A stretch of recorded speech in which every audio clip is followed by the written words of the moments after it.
So, today we are going to see about astronomy in biodynamic agriculture and owing it to Mr. Lohit. Good morning, everybody. I hope I am audible.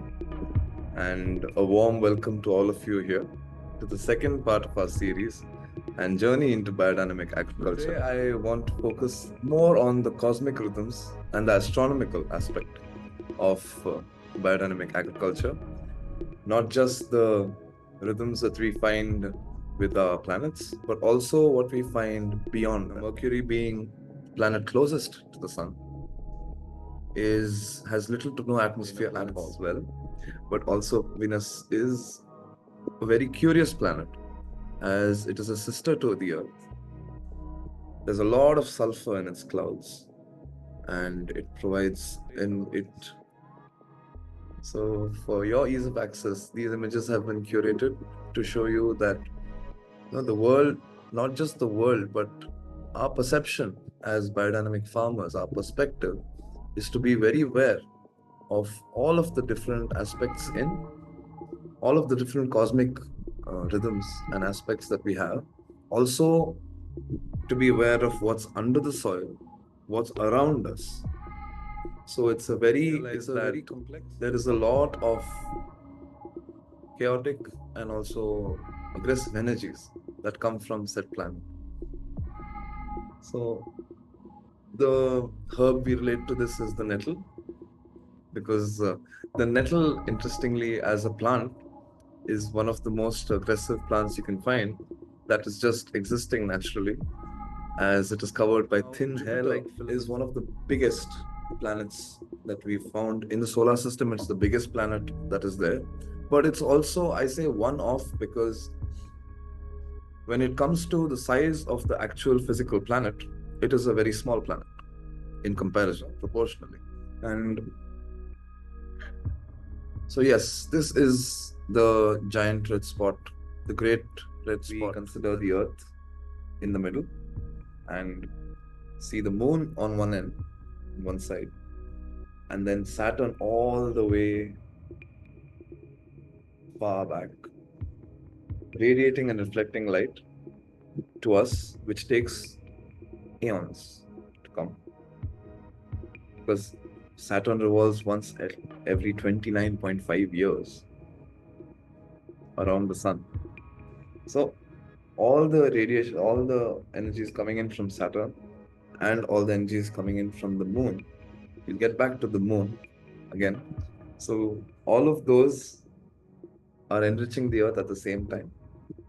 And that we have recorded and proven that plants, when planted during moon opposite Saturn, or any agricultural practices performed on that day, which occurs on average once a month,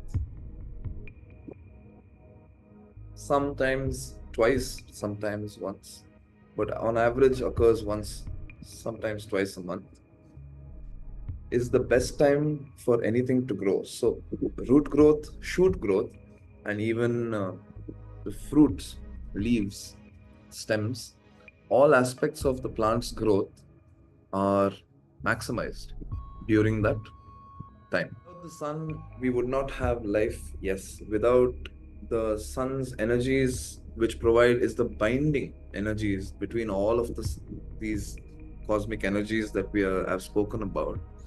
The sun is in between all of them.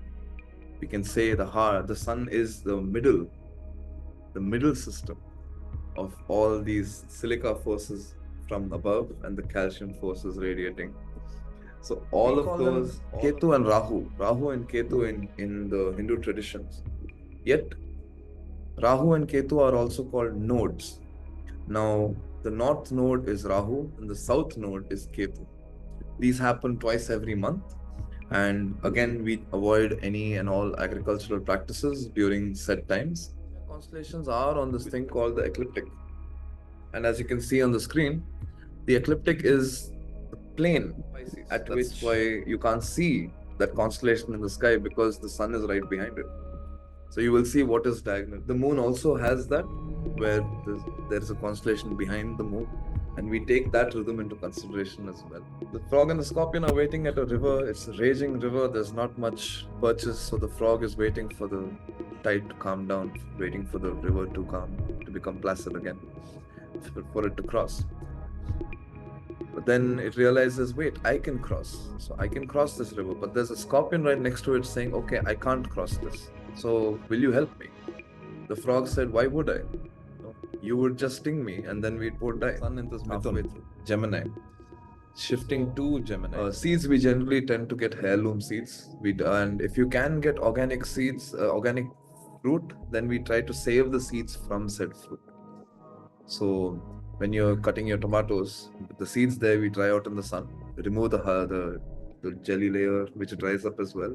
Wash them a little with lemon and some ash, actual ash. If you burn some wood or some ash, that becomes a fungicide. Basically, you're allowing for making sure that mold doesn't grow, and then you plant it, and then you'll have organic plants at all. Everybody here, thank you so much for being here, for taking the time out of your holiday, of this one holiday that you have, if some of you.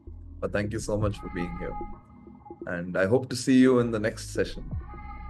And we will be having this regularly, monthly. So see you soon. I'm back to you, Jayanti. Thank you so much.